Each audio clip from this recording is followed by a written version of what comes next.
The Lord be with you. I'm Deacon Keith Fournier, and our first reading is from the book of Judges. The Spirit of Yahweh was on Jephthah, who crossed Gilead and Manasseh, crossed by way of Mizpah and Gilead, and from Mizpah and Gilead crossed into the Ammonite territory. And Jephthah made a vow to Yahweh. If you deliver the Ammonites into my grasp, the first thing to come out of the doors of my house to meet me when I return in triumph from fighting the Ammonites shall belong to Yahweh, and I shall sacrifice it as a burnt offering.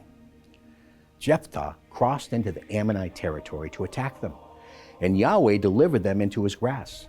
He beat them from Araw-araw to the border of Minnith, 20 towns, and to Abel Keramim. It was a very severe defeat, and the Ammonites were humbled by the Israelites. As Jephthah returned to his house at Mizpah, his daughter came out to meet him, dancing to the sound of tambourines. She was his only child. Apart from her, he had neither son nor daughter.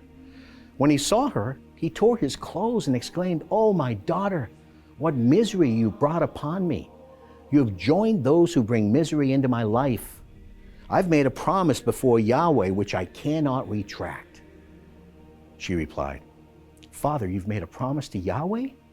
Treat me as the promise that you have made requires, since Yahweh has granted you vengeance on your enemies, the Ammonites."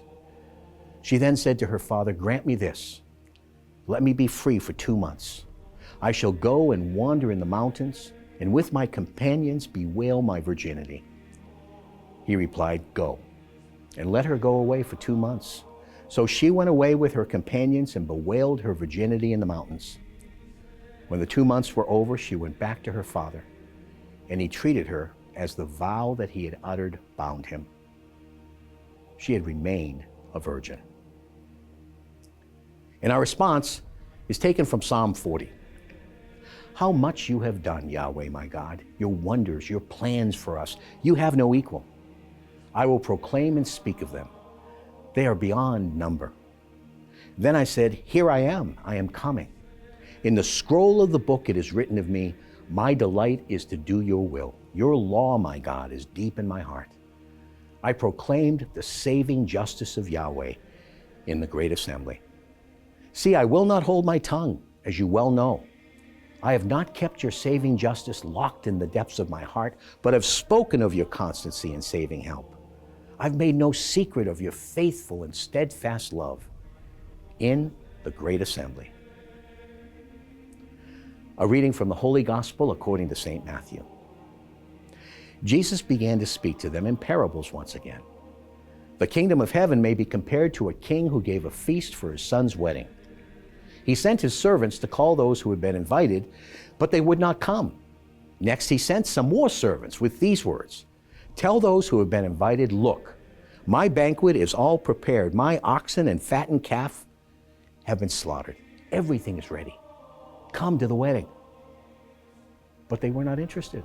One went off to his farm, another to his business, and the rest seized his servants, maltreated them, and killed them. The king was furious.